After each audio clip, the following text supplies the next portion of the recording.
Hey guys, welcome back to Anime Royalty Radio.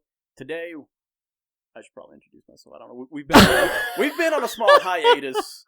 So yeah, vacation. To be honest, after you do the clap, and I know this is kind of meta for everybody watching, but after you do the clap, you don't have to start speaking immediately after he does the clap, because if you do, I have to throw in the video immediately right after the clap. So the videos start every single time with Nick just like this, or like this, or like this. His hands are always up at the beginning of it. So you want me to pause? You can pause. You can just take your time. It's no rush. Do what you want, you know? We're starting over. We don't have to start over. just go. It's there. You can keep rolling with it. All right, but from now on, we will do that. We use flip-flops as cameramen. It's fine. Go with the flow. My tripod is literally being supported by what? 2, 3 flip-flops? One. Just one. Oh, and a very, very cute camera woman. So today we're going to be talking about Death Stranding. Director's cut. It was just so serious right after that. It kind of caught me off guard. And the Ghost of Tsushima Director's Cut. Director's cut. So what's so special about it? Why is it? It's the director's cut. You get to see more weird Hideo Kojima stuff. The specialness is implied. Well, that's pretty easy for movies and stuff, but for video games, it's totally different. Now think about it like this. Think about other video games that have done like the collector's edition or the definitive edition. You know, you get all the bells and whistles that were originally DLCs or whatever in that previous game. That just all comes bundled in one. Like a Game of the Year edition. Most of the time is what they do, yeah. Okay. Now, let's talk about the Ghost of Tsushima one. Mm. So, very adored game by Anime Royalty Radio, by the way. We love it. So far, it's really just been me, Vol, and Spud over here that's played it because Aaron doesn't own a PS4. Yeah. But if he did, he would have played it. He is and taking he would have donations. I mean, I really would. Like, give me money, I'll play it. Now, for everybody that has the PS4 edition, basically, you can upgrade to the not definitive, Director's Cut edition for, I believe, $20. If you have a PS5, you can upgrade for $30. Included into and you and me were talking about this, included in the Director's Cut edition is the DLC for Iki Island. It's basically the island between Tsushima and the mainland. Unfortunately, it will not be sold as a standalone DLC. You either get it with the I keep wanting to say collector's edition, with the Director's Cut, or you're not going to get it. And I think that's bullshit. Yeah, I'm not sure how I feel about that. They're just trying to milk you have to get our Director's Cut if you want to experience this DLC, or you could just pay maybe $10, $15. But the DLC probably would be $20 by itself if it was by itself, depending on length. So I've noticed that. No, wait a minute. How much was the Director's Cut again? The Director's Cut, $25 or $30 to upgrade. Yes, I think for the PS4 it's like $60. PS5 it's $70. Okay, no. So you have to buy the game and then the Director's Cut, and the DLC only comes with the Director's Cut? If you already have the game, you can upgrade it at a reduced price. But you can't. If you've never bought the game before, you can get the... Sorry. Okay, my question is, can you just, instead of buying the game and then buy the Director's Cut on top of it, is there not just a bundle where you get the game Director's Cut all from the Director's beginning? Cut? That's what he said. That's what I just said. You can just literally buy the Director's Cut, which is literally the entirety of the game. Right. Mm-hmm. And all the stuff that's now included in it. Right. It's like if you buy the definitive, or the collector's edition, or the Game of the Year edition of any other video game that comes with all the DLC stuff from it prior. It's not just like you have to buy the game when it originally came out in order to get the Director's Cut. You can just get the Director's Cut, and it's everything in there. Now, in our case, where we played Ghosts on the PS4, if we wanted to play Iki Island, we would have to pay the $30 to buy the PS5 upgrade edition. Or for those who don't have a PS5 that are still playing on PS4, it'd be $20 for an upgrade. But that's not too terrible. I mean, it's better than... Well, I'm trying to think. It might actually be... Well, it comes out August 20th or 24th. It might be one of the first games that I've seen that isn't a free upgrade to PS5. That's right, because a previous release game that's not a free upgrade. Because I'm playing Marvel's Avengers right now, and it's a free. It's a free upgrade. It's Mortal a free Kombat upgrade. 11 was a free upgrade. But it's better than what they did with Miles Morales, like making you buy a whole other game for just a continued storyline onto an older game. True, but if you bought that game, you also got the regular Spider-Man game along with it. So at least they were like, hey, well, that was still like a game ultimate bundle. Oh, so you didn't have to buy Spider-Man and then buy the DLC, or just buy the DLC by itself. The DLC gave you the original game. Yeah. If you never played or bought the original PS4 Spider-Man and you bought Miles Morales, it would come with. Well, now, technically, Miles Morales wasn't a DLC. It was a standalone title. It was just really short. It was a short expansion on its own disc. Right. I think it reminds me of when Dragon Age Origins first came out, and then they did Awakening, which basically takes place after. Did you ever play Awakening? I don't think so. Oh, okay. And actually, I think it was actually an option. I think there was like the standard Miles Morales game, and I think like the Golden Edition or whatever, maybe, and it came with the Spider-Man, the original Spider-Man PlayStation 4 game. Yeah, but BioWare did that with Dragon Age Origins. They had a release come out. It was basically an expansion, but they sold it by itself. It was called Awakening, and it was basically a 20-hour extended after the events of Dragon Age Origins. So now the game itself, it comes with I think Iki Island is at least like 15 hours right there. Mm-hmm. New characters. We don't know anything yet about who we're. Can you access Iki Island before you beat the main campaign, or do you have to play through the main campaign first? I didn't read anything about that. Questions. Yes, we have questions. That is a big thing in games where you get a DLC and they're like, oh, you can't even play the DLC until you beat the main game. Right. Yeah, that's one reason why I like Skyrim. If you wanted to go to Soulstrom, you could go. But what? 15 extra hours for $30 worth of gameplay? That's great. Like, how could you not want to do that? I know, but I actually have to agree with them, though, in a way, it's not a free upgrade to a PS5. Now, it'll come with all the bells and whistles that were in the complete pack originally, like the weapon skins, and it'll even come with the Ghost of Tsushima multiplayer, mode. You know what I'm talking about. Yeah. I forget the name of it, but yeah. Yeah, the multiplayer, the wave-based survival thing. Yeah. Survival, samurai. Legends. Yeah, Legends, yeah. Yes. Took me a second. Now, it'll also be, on the PS5, it'll be compatible with DualSense, controller, 3D audio. So you are getting that upgrade in the PS5 version as well. The 3D audio, all the DualSense capabilities will be added. So that's what me and him were talking about, actually, is if we felt that with Iki Island was worth $30. I mean, it all depends on how much work they had to put into it. If they didn't have to re-engineer the game just to put all those extra features that the PS5 has in it, I don't think it's worth the $30. But then again, if they did have to re-look at the game and be like, oh, well, we've got all these features, we want to highlight the game and the PS5, that's different. And there was a couple of visual options that you could opt in for. Like they got 4K Ultra HD. They got the extra. I think it's extra 60 frames per second. Are you still wanting to play it subtitled in black and white? Now here's the thing. They said that they actually worked on the Japanese lip sync for people that are playing it in Japanese dub. So yes. Nice. Then I can have it in classic, old school, black and white, and the lip, syncing will work with the Japanese subs. But Godzilla movies, it reminds me of that, and I love it. Yeah, but it's also funny. That's why I love it. It's a serious game. Yeah, but they're trying to play it seriously. I don't care. So we all just talked about that with relatively whether or not the money would be worth it. Now here's on the other end of the spectrum with what's coming out recently. Death Stranding is also doing a director's cut. You know how much for the upgrade is? For everything that's going to be involved that I will tell you? $50. $10. Now, what does it come with? Because that depends on if that $10 is worth it. Now, none of you have played a walking speed increase? There's actually a racing mode. Yo. There will be an actual car vehicle in an actual racetrack. It's called Fragile's Racetrack. I was envisioning like a bunch of slow people just running across the track. No, like a legit racetrack. There's going to be more places to explore, more weapons. Yeah, and they said that they basically had to kind of rebuild the game itself in order to embed all these, other things. So they won't be bolted on. They won't be added on. It's all going to be interwoven into the game. Now, also, too, I will have to say this. Death Stranding wasn't a flop, though. it was a weird game. Right, but it still sold pretty well. Unlike, Ghost of Tsushima sold higher.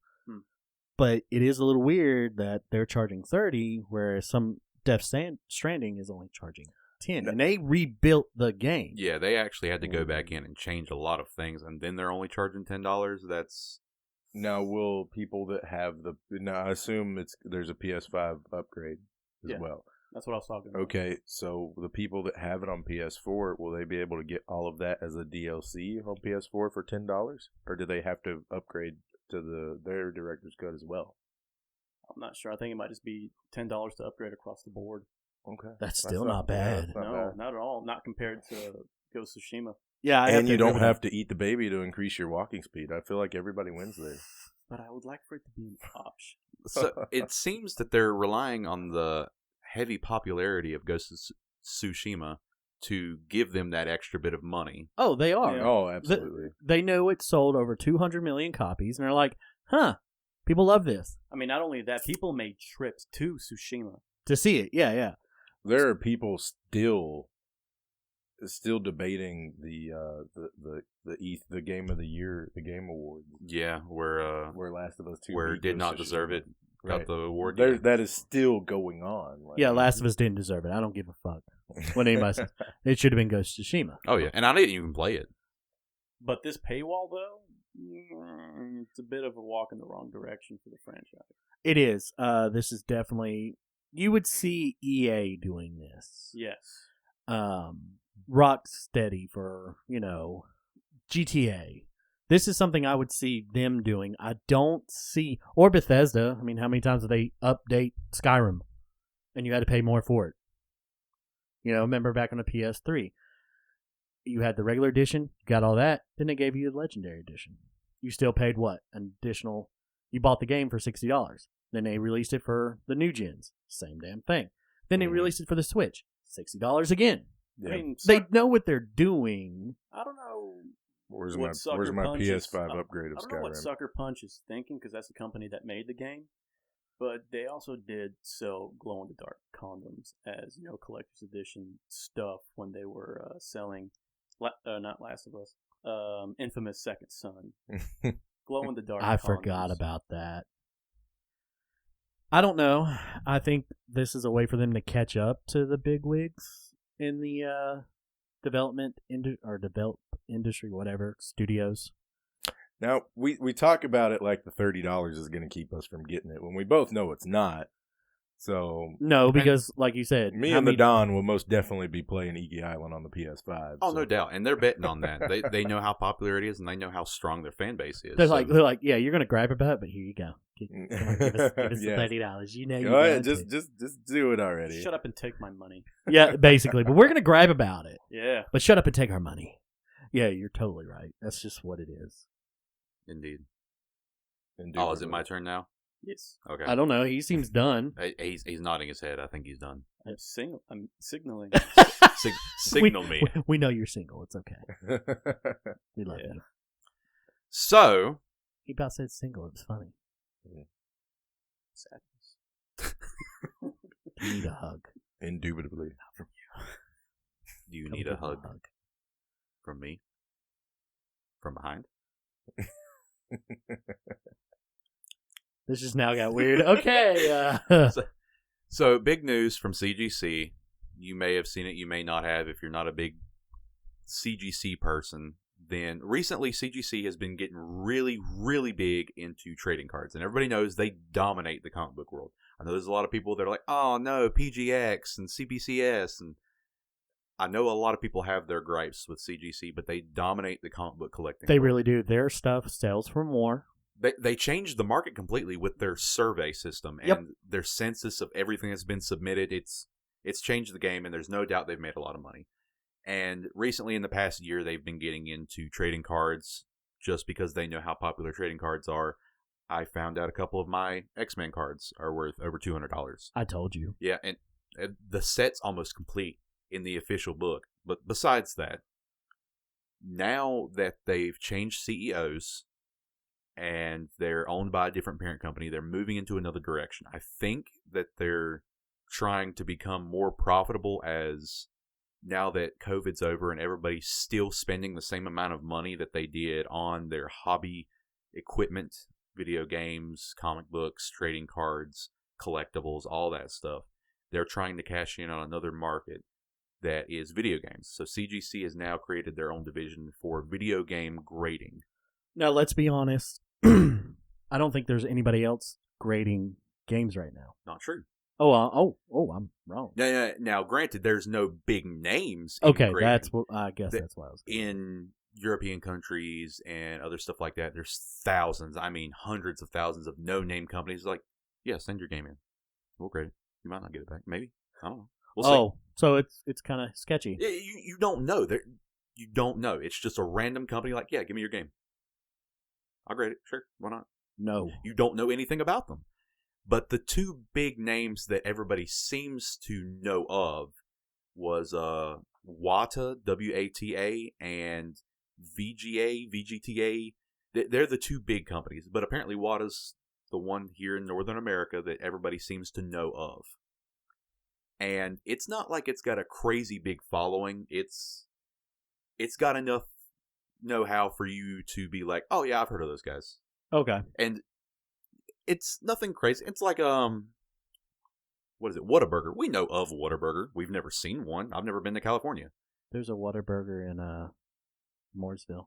Not Whataburger. What is it? The one from California. In-N-Out. In-N-Out. That's it. I was about to say there's a Whataburger. We know of In-N-Out. White Castle. That's another one. We know of it. It's got enough notoriety that we know of it, but I've never actually seen one or anything like that. And now CGC's coming out saying that they're getting into it, which completely changes the game. Now, are they still are they doing it now, or are they? They're hiring for it right now. That's the thing. They went ahead and sent out a newsletter to everybody saying, listen, we're CGC. We want to get into video game grading. We are not experts. Let me put that out there right now. We are not experts. Do not send us your games yet. We are looking for experts. If you are an expert in video games, contact us. Did they say how they're going to be grading them? Like, are we talking box art, No. cartridges, whole games?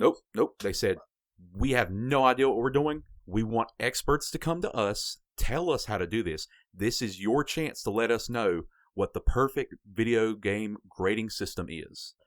Now, let's be honest about this as well. If they're going to grade it, they're going to look at box. They're going to make sure the box is complete. That means, let's just take, for example, Pokemon. We'll do Red. Red's in North America. They're going to look to make sure that's not a reproduction, because that's going to knock it down.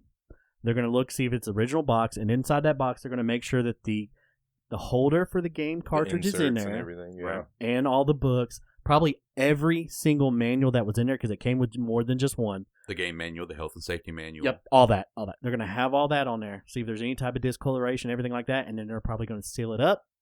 So here you go. So they'll check and see how complete all the equipment is.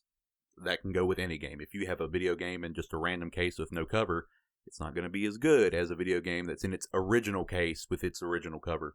And they want to ask a lot of video game experts questions like, well, if somebody sends us in a copy of Halo, the original version, how do we know it's the original box? How do we know if it's the original plastic that came on the box? How do we know if it's the original box art and not just something that somebody printed?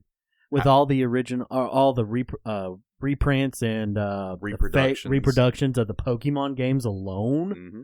Yeah, you would need somebody to actually see that. And just like that Spider-Man game you gave me for the PS1, I've been looking for a box everywhere. And I thought, well, I'll just find a random PS1 box. But apparently, they stopped making them. So It's impossible to find reproductions because nobody's out there looking for the original container. Now, see, this is also where it's going to be a little weird. That might change, though, with this grading, if the grading blows up. Yeah. This is also a thing, though. You have to look at certain things. A game is still valuable depending on what game it is. You can have a copy of Earthbound without the box and out everything still being money. Will it be more money if you have that? Yes, but they're going to have to look at that and say, okay, here's Earthbound without everything. This is still worth this much money. Which brings into another account. How far will they go with the grading? Now, I know you guys may not know this because you probably haven't submitted anything. Not yet. But some comic books will be ineligible for grading. if they're missing a page, if the pages are horribly messed up to non-recognition, if they can't guarantee that that is the comic book from back in the day, they will not grade it. That's how they're going to... So will they do the same thing with games? If I sent them a cartridge, would they say, no, you have to have the box with it? Or I guarantee that's what they're going to do. You never know. Maybe they'll accept partials. Now, Pokemon cartridges, specifically stuff like that, these are all reproductions. But if I sent them in, how would they determine whether they were real? Is it the original circuitry? Is it the original battery that came with it? Is it the original plastic that was used? Now, I know this is one thing I know from buying the old Pokemon Color, Game Boy Color, and everything like that. They do look at if it saves. If it saves, it automatically goes up in value. If not, they say you need to replace the battery. So with it being, it came out in 95, it's almost, 30 years old. I'm 25. Right. So 95. Yeah. Now, what about discs? What about like old, PS1, PS2 discs? Are they going to go by, whether or not the artwork on the front of the disc has degraded, or if it's like that's faded, a good... or the back? Are they going to go by how many scratches are on there? I think so. They're going to have to. Yeah, especially with the disc itself. Now, boxes and art, they may be a little lenient, but the disc itself, they probably won't be lenient. And that one thing they're definitely going to have to do a lot of research on is what is this game? It's like their edition or their comic books. Is this an important game to the series? Is this game hard to find? So popularity. Popularity. Right, prime example, like PlayStation 1. Silent Hill, which is up in price right now. If I just have you know as well as I do, none without a book and everything, just the game itself, you're still looking about $80 to $90, $100 just because it's Silent Hill. Exactly. So they're going to have to, how are they going to do that? How will they do special cameos as well? I don't know if you guys know this, but Sega Man, y'all remember Sega Man, right? Yes. Yeah. He made an appearance in Sonic Riders, the video game. Right. Is that video game now worth more? Is that something that needs to be included on the labeling that, Sega Man makes an appearance in this? You see, that's stuff that they do with comics. You got to wonder, will they do that with the games? I know they're seeking professional help with creating this new arm of the company, but at the same time, it is a company. Right. Just like Sony, they're there to make money. And if they can, they will. They can take all the information in the world from the best video game players and experts. But at the end of the day, if they tell them you're not going to make a lot of money, then they may not even do it. That's true, too. Or it might just be too hard to actually grade. Right. Because, like I said, you get things that are missing, but they're still holding their value. Right. This is going to be very weird for them. And how do you grade something like that without compromising its grade? Exactly, because you have to play it. Sparkle had a Nintendo 64 with Pikachu on it that was never opened, still in box. That's why I was going to ask, are they going to do it for consoles too? Exactly. Because that's it. That's part of the game. And how are they supposed to verify it? Yeah, the box isn't open, but how do you know the console's in there? Well, you take the console out. Well, now it's open. Now it's open. How do you verify it's a real console? Well, you have to check stickers and labels, and maybe you have to even open it up. Like, how far are they going to go with it? And it's very different. It's not like, all comic books are the same, send them in. No, these are all different pieces of technology that have to be checked out. Well, if somebody has a comic book that's sealed, do they unseal it to inspect it? That's a good question. What do you mean by sealed? Because all comic books are sold with the intent to read. Not entirely. Morbius #1 in his own thing, like I've got, he comes in a sealed bag with an imprint on the outside of it of Ghost Rider's head because it was the 30th anniversary of Ghost Rider that year. That is not open. I have not opened that. I don't think they take that into account because, like I said, with Spider-Man 2099, the white cover, that was in a package with a toy. Yeah, I was about to ask about that. How about that one? Won't they have to separate the toy from the comic? Do you think they would do that? Would they open it and grade it, or would they just send it back and say they would open it and grade it because your investment is that the comic book is really good. Okay, so they're taking more in consideration that the comic book is good. Yeah, you're having it graded on how good the comic book is, not the plastic around it. So they have to guarantee that the inside pages are good as well. The outside may look pristine, but you never know. Certain years, certain papers were very susceptible to water damage. And even no matter what you put it in, moisture is everywhere. Well, you'd think by now that they would have the resources and the tools to be able to inspect the pages without compromising, the paper, like how historians are still able to read and open old literature with like the whole gloves and things to like flip through them like you would see. But okay, so that poses the question though.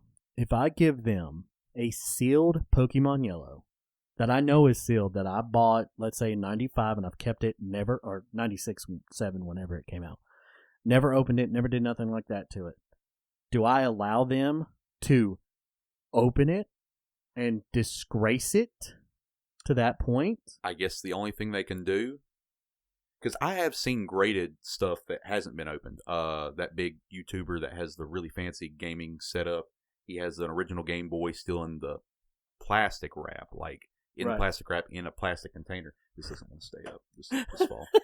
Now you say that, but wouldn't they immortalize it in their own case? Yes, they're going to put a hard case around it so that nothing else can damage it, but it's still got the original production plastic wrap around it. Now, I see what you're asking. Do they open the plastic wrap to verify? I think it's up to the company's discretion at that point, because he was a German citizen, I believe. Maybe his grading company was like, yeah, it looks real. Barcode checks out. All right, you're good. So, but that leaves a very open door for fakes. You see? Yeah. But that company may not have to worry about that. They're like, oh, well, he paid us. We did our best, and that's the end of it. So CGC might take it that far to guarantee, yes, 100%, you are getting your money's worth. This thing has been opened. But I can guarantee that it is real, the real thing.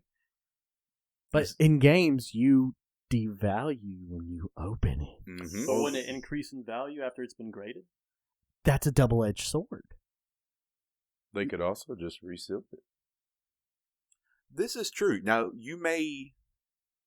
there may be some kind of guarantee from CGC. Oh, yeah, everything's in there. Here's a list of all the contents in the package. We ourselves have resealed it. And it's going to be coming down to, well, is it worth more because CGC verified everything's in there and they've sealed it? Or is it worth more because sealed? Yeah. They're really going to have to do their homework. Yeah. And once again, if they add this into the census, that will destroy the reprints. Yep. Because everybody will know exactly how many Pokemon games there are. Everybody will know exactly how many original games there are. There will be no more reprints that'll be worth more than $5. Yep. Interesting. It's very interesting to see how they're going to take this. Because once again, nothing's finalized. They're still looking for gaming experts. So if you're a gaming expert, do something. Anything. I don't care what it is. Go get a drink. Do something. Go pay $30 for Ghost of Tsushima. Yes. I will. Everyone who's seen this show already knows I've already spent a bunch of money on crap. Yeah. Yes. Even stuff you shouldn't. Me too. All right, guys. We done? Are you done? I think that's it. Okay. I'm Don Juan. I forgot to say at the very beginning of the show. Take us out, Don. Like, comment, subscribe. See y'all later.